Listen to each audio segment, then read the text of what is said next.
Am I crazy? Like, it doesn't make sense? It doesn't make sense? Okay, I feel like I'm going crazy. How does that add up? It doesn't. Okay, it doesn't.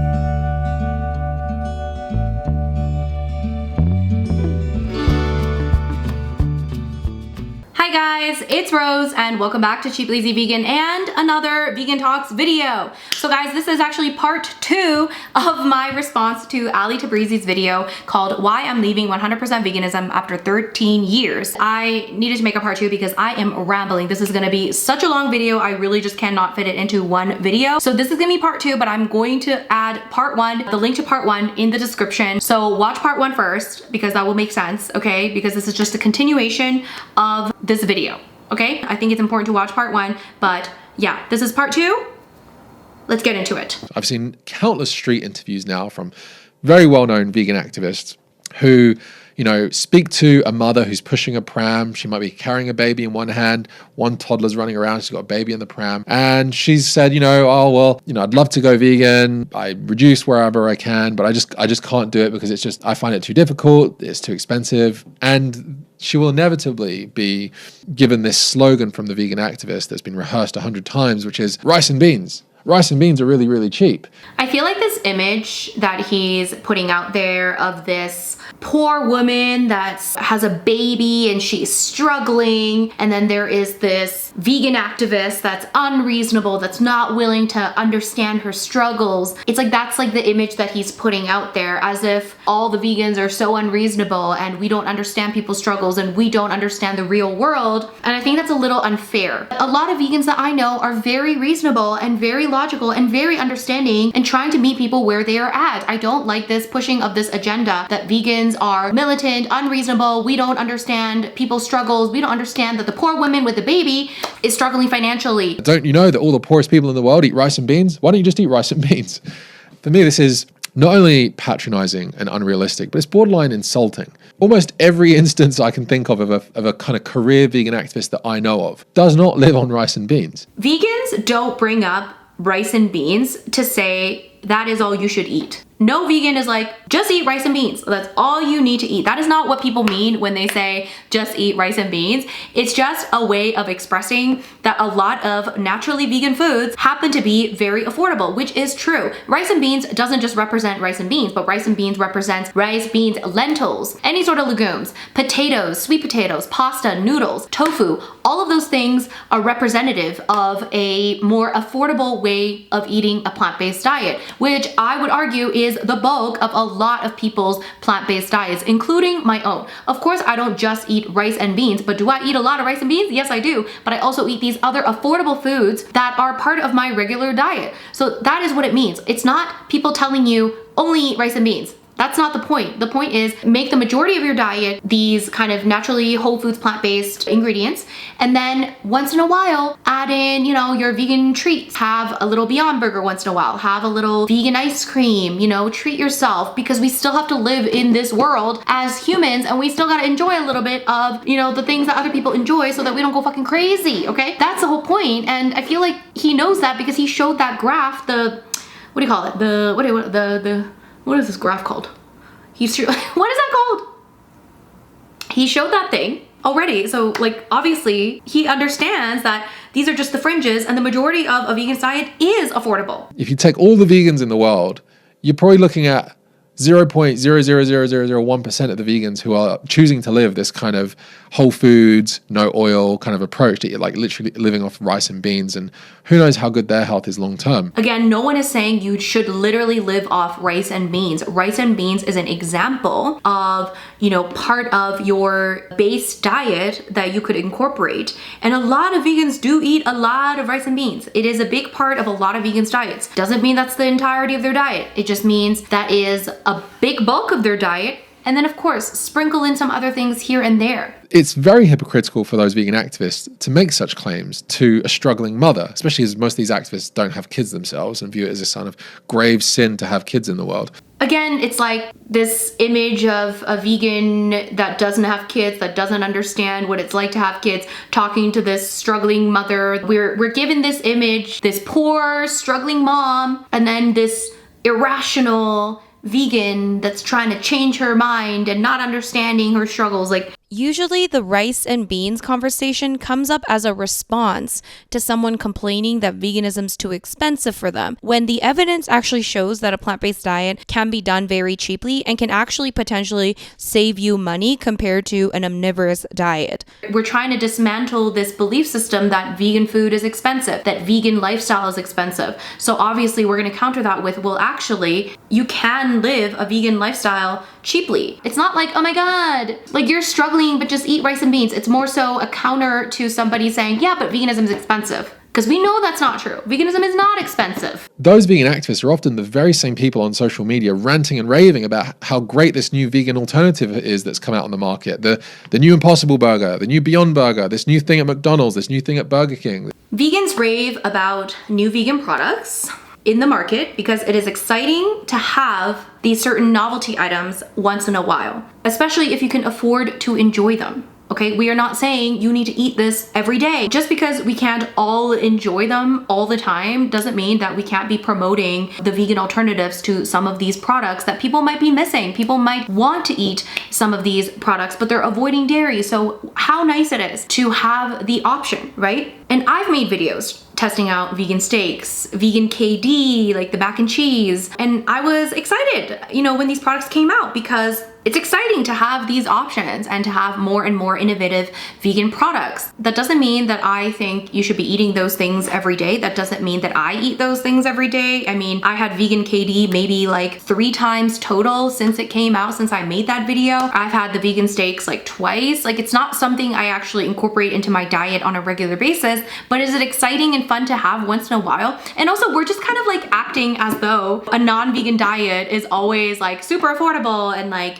nobody in the non-vegan world buys the specialty novelty items. It's just like, they do. Are we just assuming that they're not spending extra money on novelty items once in a while? They're not spending extra money on these specialty products, specialty foods? Of course they are too.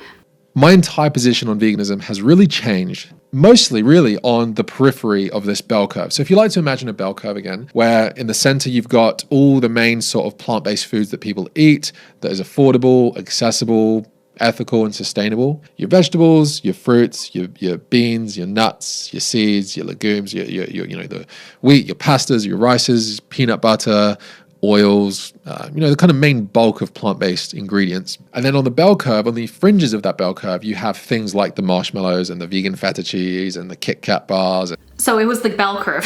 I was like, what is that graph called? I forgot. So this vegan bell curve, again, kind of contradicts his whole previous point about how ridiculous it is that vegan activists will talk about rice and beans and tell people eat rice and beans, when this bell curve really seems to show that the great majority of what vegans eat are things like rice and beans, like affordable products, rice, beans. It says bread, veggies, tofu, peanut butter, fruit, all of these things that are kind of considered more affordable products is the great bulk of this vegan bell curve that he's showing. So it's like, doesn't that contradict his whole point? Like the whole point isn't that you eat vegan Kit Kats or vegan marshmallows the majority of the time. The whole point is that the majority of what you eat is gonna be these affordable products. The vegan footwear that's like $300 for some, simple shoes because they're ethical, made from like mushroom fibers or something ridiculous. I don't know. Like I've never purchased shoes for $300, like ever.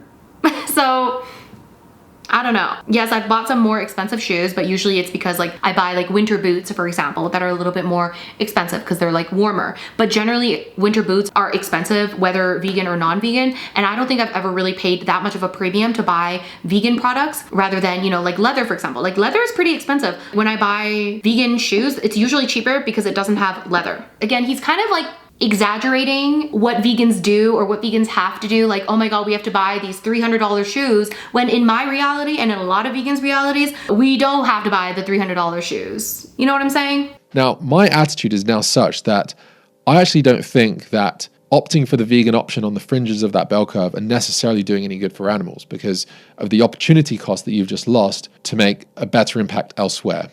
Whether that be donating some of the money you saved from buying the vegan marshmallows and actually giving some of that money to an animal shelter or a political party to end subsidies, that's an opportunity cost that you just missed. This hypothetical of people donating the money that they save from buying the non-vegan product as opposed to the vegan product is the most unrealistic hypothetical ever.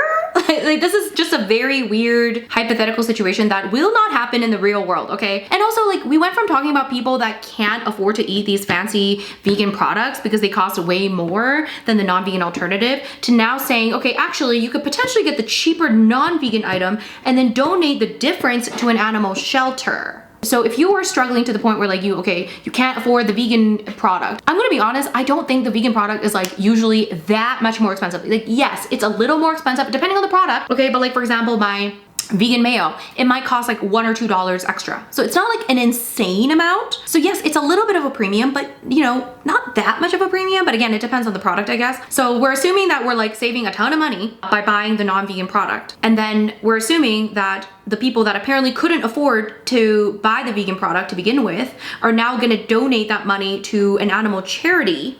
This is how it falls apart. And then he's probably gonna say like, even if you don't donate to the charity, it's better to buy the non-vegan item. But then like, how do we know that? You haven't really made the case that buying the non-vegan product would be more ethical. You've only made the case that you're gonna save a little money by buying the non-vegan product. And so the only assumption that I would take is that you should be donating that extra money to charity. Otherwise, you're not gonna make a net positive impact. Right? I don't know. And also, at what point do we draw the line, right? This is the problem. When you start to getting into so many of these items, okay, so vegan clothing. So you think it's fine to then buy, for example, like the leather, right? Which is literally, you know, dead cow skin. So that's coming from the industry of killing cows for their skin. So then you think it's fine if I buy the product of an industry that very directly harms the animal and kills the animal. It's fine as long as I donate the rest to a charity. Where is the study that says, okay, if I donate $7 to an animal charity, it's gonna make this much of an impact? Because his point, remember, was like, so if I were given an egg and told that I could save 10 animal lives by eating the egg, then, you know, I would eat the egg. But it's like, you haven't given that real life scenario yet, okay? Because just because I donate $7 to an animal charity, how can you possibly suggest that that's going to actually save like however many animals? I love animal charities. I love animal sanctuaries. I love them. And I know they do a lot of good work, but you're kind of just assuming that donating a certain amount to an animal sanctuary or animal charity is going to make a significant impact compared to boycotting these industries. And also, you can do both. Like, you don't have to do one or the other. And also, like, what about products that don't exist as a vegan option? Are you okay then for people to buy that product? Like, for example, there's vegan Kit Kats, okay, but I don't think there's like a vegan Snickers bar. If there is no vegan Snickers bar, can I still buy the non-vegan Snickers bar? You know what I'm saying? It's like, does it always have to have a vegan equivalent that I am somehow saving money from, and then I just have to donate that difference to charity? It falls apart. Instead of buying those, you know, $300-$400 epic, like, sustainable sneakers that you've found on this new company, instead of buying that, and instead of just opting for some secondhand shoes, secondhand leather shoes, mass-produced shoes, or whatever, I don't know what you want to make the alternative here, but you're probably best off making that option, and with the hundreds of dollars you've now saved, giving that money to an animal sanctuary. So again, I don't know where he's buying his shoes, but I have not bought shoes for $400. You know, obviously he's a guy, he says he has big feet, so he definitely has less options than me, but I've never purchased shoes for $400. I think that's that's a crazy amount. Any pair of shoes that I purchase generally tend to be actually cheaper because there's no leather in it. So usually leather is more expensive. A lot of people do opt for the secondhand leather option. Again, I think maybe the people he surrounded himself with were very much like against using any sort of animal product, whether or not there was like secondhand leather involved. But I am of the belief that you can buy secondhand leather. But then he goes on to say you could also just buy mass-produced leather, and whatever money you save from that, you could donate that to charity. So basically the solution in his head to helping animals is to give money to the industries that harm these animals, that profits from harming these animals, and then take whatever money you saved to then donate to the industry that saves these animals from the industries that you just bought from.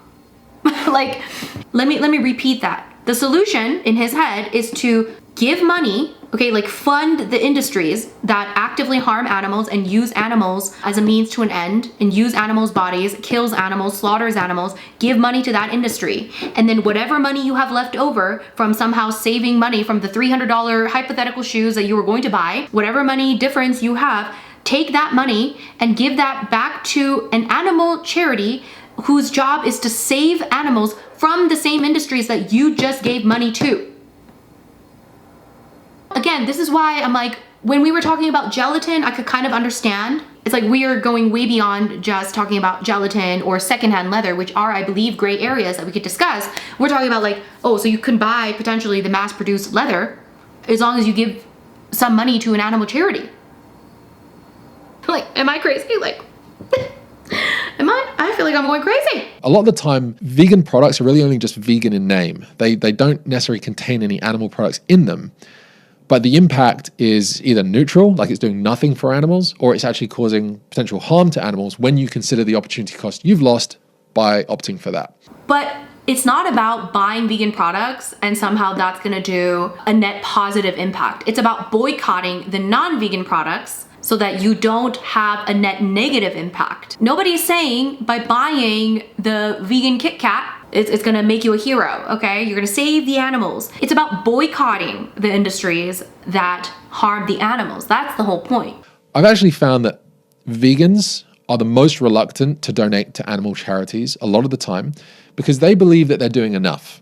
They believe that they're doing enough to save the animals by buying that, $20 Beyond Burger or Impossible Burger, by buying those expensive vegan trainers, sneakers, or boots. First of all, citation needed. Where is the evidence that vegans are less likely to donate to animal sanctuaries and animal charities? I don't see any evidence. Okay, I don't see anything cited. He's just kind of giving these very loose anecdotes. They're not even anecdotes, it's just his assumption that vegans think that they are doing the most already. And again, he's saying vegans think that they're doing the most because they buy these expensive products. But again, it's not because they're buying the expensive products, it's because they're abstaining from buying the non-vegan products. So what we're doing is boycotting those industries. It's not that I think I'm helping the animals because I bought vegan mayo. Okay, it's because I live a lifestyle that I try to abstain from animal products, so I boycott the animal product industries, and that is what I'm doing to not necessarily help the animals, but do less harm. And also going back to the animal sanctuary topic and how vegans somehow are less likely to donate, I just don't know where he's getting this from. I mean, there is an animal sanctuary near where I live, and the only people that I ever really see posting about this animal sanctuary and promoting this animal sanctuary, supporting the animal sanctuary, are vegans. And again, we don't actually know the full impact of donating to animal sanctuaries and how much of a positive impact. And again, I love animal sanctuaries. I do think we should all donate to animal sanctuaries. But like when we compare, like how do we know that the impact of donating to an animal sanctuary is more positive than the impact of boycotting animal product industries?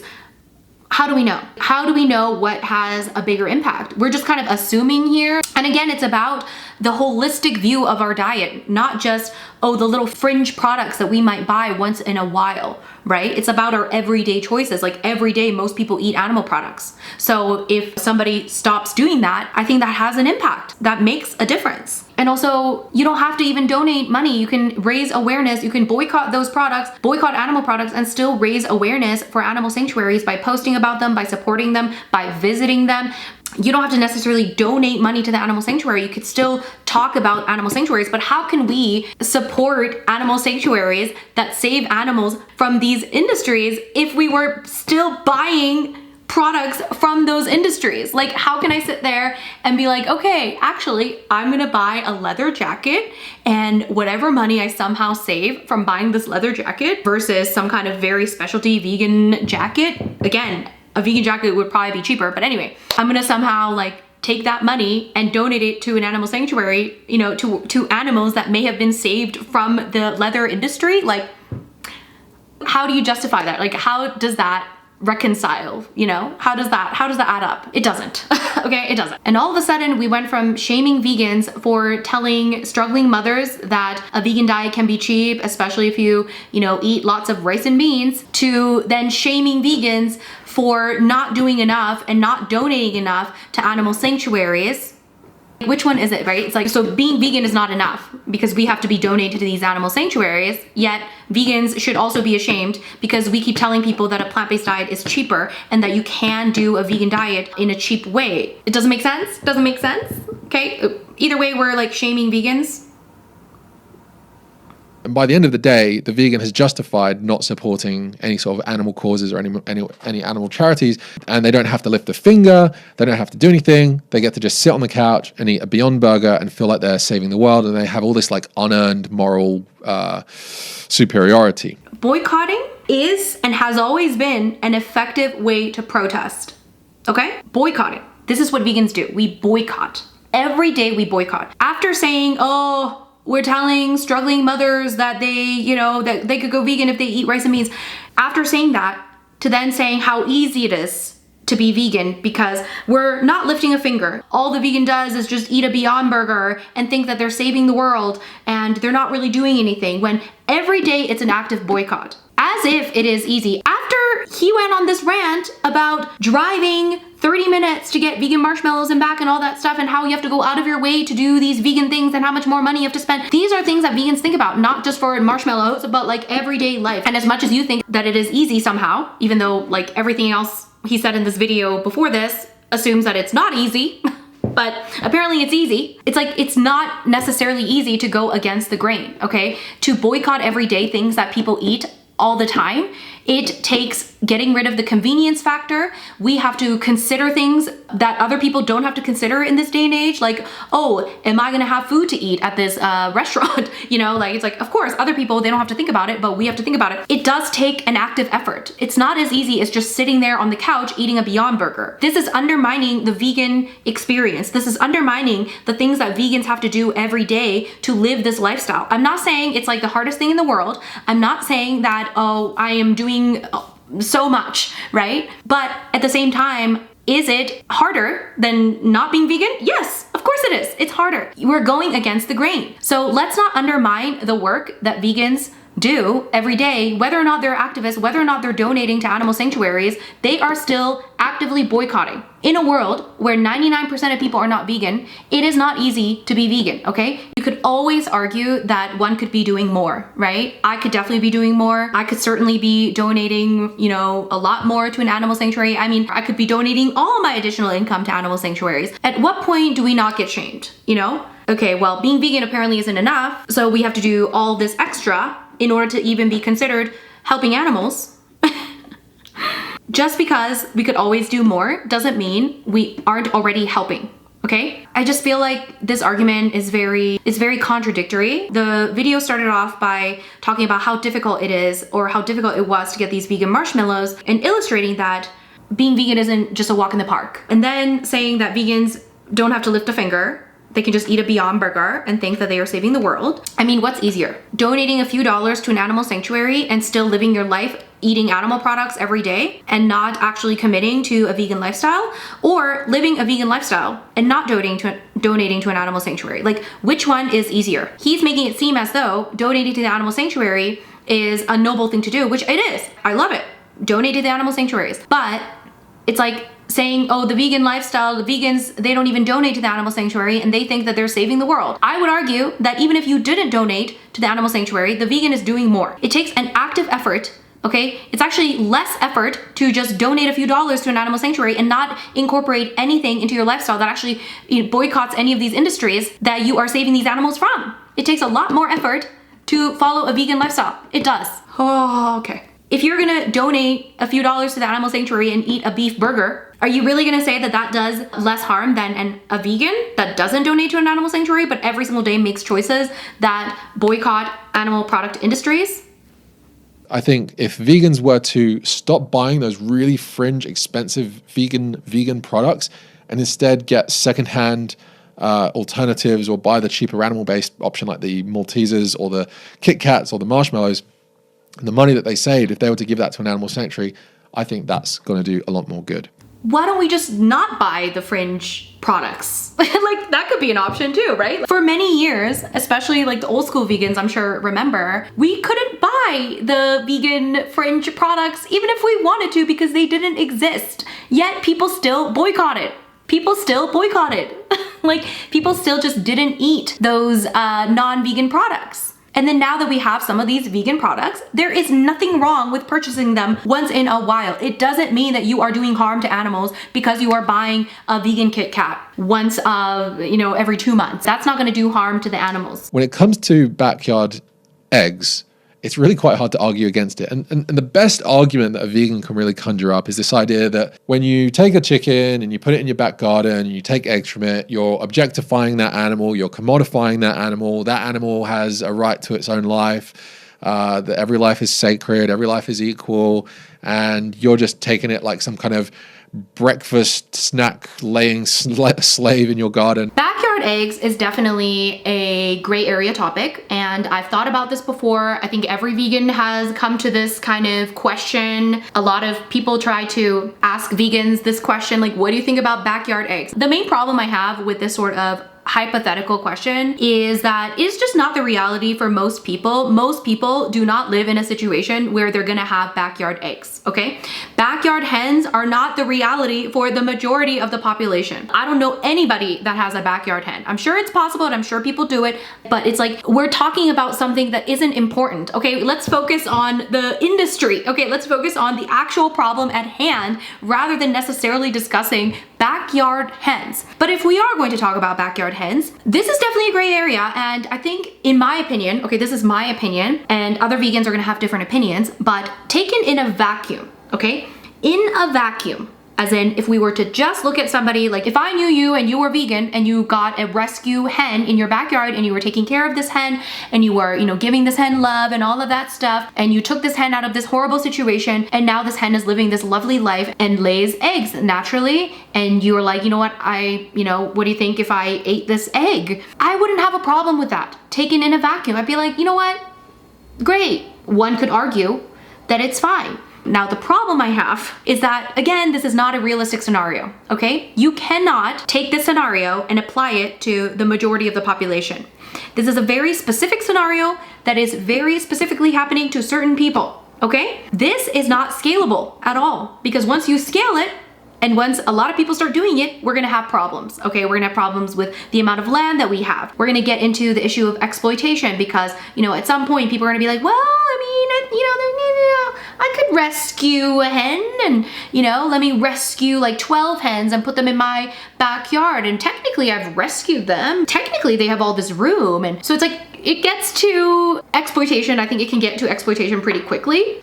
That eating a backyard egg is unethical and immoral, and that somewhere between that chicken laying it and you grabbing it, something deeply wrong has just occurred, really, really breaks down. So in the Substack article, he writes, the vegan will assert that sometime between the chicken laying the egg, walking away with no interest in it, and you picking it up, something magically immoral just happened. That some kind of evil objectification just occurred.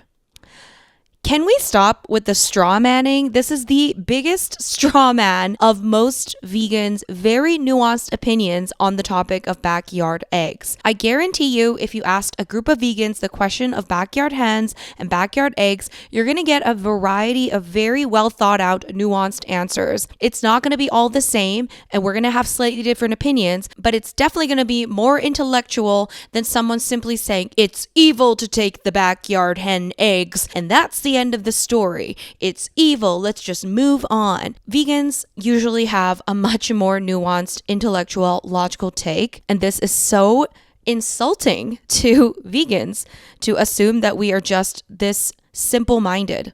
Another issue is, I think it's fair to say that this could be a slippery slope, right? It's like once you've allowed backyard eggs into your diet, now you've normalized eggs as food again. Now you're like, okay, eggs is food. And like, how easy is it for you to just then start to think, oh, well, now I can buy some eggs from like the organic market, they're free range eggs. Now I can buy eggs that are free run, free range. And now all of a sudden you're just having eggs for brunch, just like everybody else, That could potentially happen as well. Now, obviously, if you're not that kind of person, and again, if you happen to have a rescue hen. Again, do I have a problem with you eating the rescue hen eggs? Like, no, not necessarily. Again, this is just not like a situation that most people will find themselves in. So what is the alternative to an egg for a vegan? The answer is tofu. Let's take a side-by-side look of tofu and a backyard egg. Tofu requires a field, and a field requires for the trees to be destroyed or cut down and disposed of. You now need the equipment used to till the field, and yes, insects might get killed in the process, small mammals might get killed, sure, that happens in a lot of different forms of agriculture. Once you harvest the beans, you need to take it to a factory for processing. That factory also needs to be built using a lot of resources, a lot of machinery. Workers need to work in that factory. Those workers are not vegan. The wages that a vegan is helping to pay for by the demand for the tofu is going to pay for a worker who's eventually going to buy animals to eat anyway, so there's that as well. The tofu isn't usually produced in your own country, or those beans at least, so they need to be shipped around the world. Once the tofu is produced, it needs to be packed in plastic, it needs to be refrigerated in the place that it's being produced, on the vehicle that's being transported on, in the shop that's holding it, and then at home. So you've got also refrigeration, you've got electricity, you've got transport, and you've got land impact side by side with an egg from a chicken that was rescued in your garden, eating bugs on the ground, or eating scraps of food that you left behind, producing an egg. Which one's more ethical? Are you telling me that the tofu block is more ethical? He's comparing eggs, backyard eggs that you have in your backyard, to tofu. Now, this is a problem. This is not a fair comparison by any means, because he's comparing the mass production of tofu, which requires all of these resources, to produce probably thousands of blocks of tofu. Okay, I don't know how much tofu you can produce in a day, but I assume a lot of tofu can be produced. Oda is the oldest tofu factory in America. And at this shop, they're slicing up 3,000 pounds of it a day. So he's comparing the mass production of tofu to one person that has access to a backyard hen. So like one egg a day, maybe. Obviously, the mass production of tofu that will feed thousands of people perhaps is going to do more damage and require more resources than one egg in your backyard. The hen in my backyard is not meant to feed thousands of people. It's meant to maybe feed me maybe once a day. Maybe if I get an egg once a day. You would have to look at the number of tofu blocks that you could create with this massive production and see per tofu block how many resources and how much goes into it. And I can almost guarantee you, I'm not sure, but I think it would take way more resources to have one hen that produces one egg a day compared to one block of tofu. The more realistic way to compare tofu to eggs would be to compare the mass production of tofu compared to the mass production of eggs, because that's the only fair comparison. The mass production of tofu is way more ethical than the mass production of eggs, and I'm sure he would agree. What's also frustrating is that he goes into all this detail, which is kind of meant for us to realize, oh my God, it takes so much to make tofu. It must be horrible. And it's also kind of like playing into this nature is better sort of scenario. Like, oh, it's so much better because a backyard hen is, he's just eating off the ground. Oh, he's just living this happy life. Whereas like now you're comparing that to this mass production of soybeans. Then you have to go into the factory and then you have to produce the soybeans. And it's kind of giving this kind of industrialized, horrible scenario versus this like very natural and earthy kind of scenario. So I don't really like that kind of comparison. And he goes into like all this detail about tofu and what it takes to produce this tofu, yet doesn't talk about the things that is required to have a backyard hen, right? You gotta feed the hens, okay? So like, where are you getting that from? You gotta have the right backyard to raise these hens. And again, how many people can realistically have the yardage to have backyard hens? You gotta make sure they get the proper care that they need. All of those require a lot of resources for what, one egg a day? Again, if you were already rescuing the hen, and if you're already, in that scenario, like, do I have a problem with you having an egg in that scenario? Like, not really, but to compare it to the mass production of tofu is comparing two completely different things, okay, in my opinion. Having a rescue hen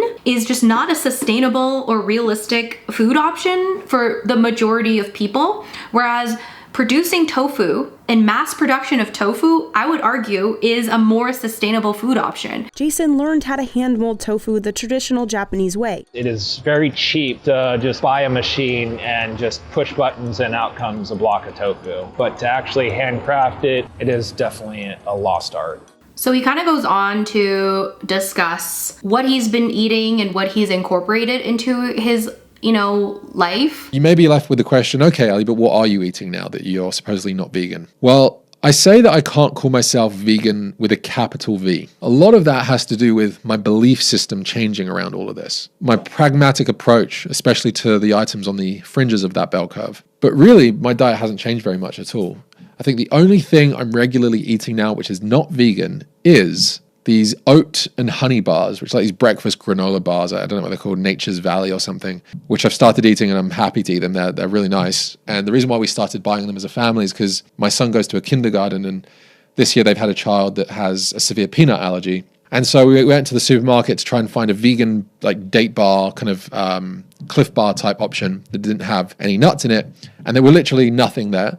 I think there might have been some options that were extremely expensive. And it was either buying the extremely expensive option or asking my very pregnant wife of now 2, nearly 3 kids to hand make date bars every week, or just buy the product that was next to it that was actually, I think, a bit cheaper. Some friends of ours have backyard chickens and I have access to them. I could see myself eating some of those at some point. I haven't bought the regular marshmallows yet, but next time we go camping, I'm going to probably buy the regular marshmallows. I feel like he could still be vegan. Like, he says that what he started eating is oat and honey bars because apparently he couldn't find bars that didn't contain honey, but okay. For his kids, because they, are in a classroom where people have peanut allergies. He says next time he buys marshmallows, it's gonna be the non-vegan marshmallows. And he says that he might consider eating some backyard eggs. So again, it's like, I think I would be a lot more understanding if the entirety of this sort of video and even the article wasn't so straw-manny. Like, he's like kind of straw-manning a vegan's perspective and a vegan's argument. And I just feel like a lot of vegans, despite what he claims, are very much aware of real world circumstances and real world scenarios, and we aren't as unreasonable as he might think. That's just not the reality that I've seen, and I've met a lot of vegans throughout my vegan life, and a lot of vegans are very much aware that we live in this non-vegan world and we have to kind of adapt, and we can't always be completely 100% perfect. We cannot be pure. So anyways, that's pretty much the end of this video. This was a very long video. Okay. Hopefully I made sense. Let me know your thoughts in the comment section below. Make sure you thumbs up this video. Make sure you subscribe to my channel if you haven't already. And of course, check out my YouTube playlist for my Vegan Talks videos. I have quite a few in there now, so check out my previous Vegan Talks videos. Thank you so much for watching, you guys, and I'll see you in my next video. Bye!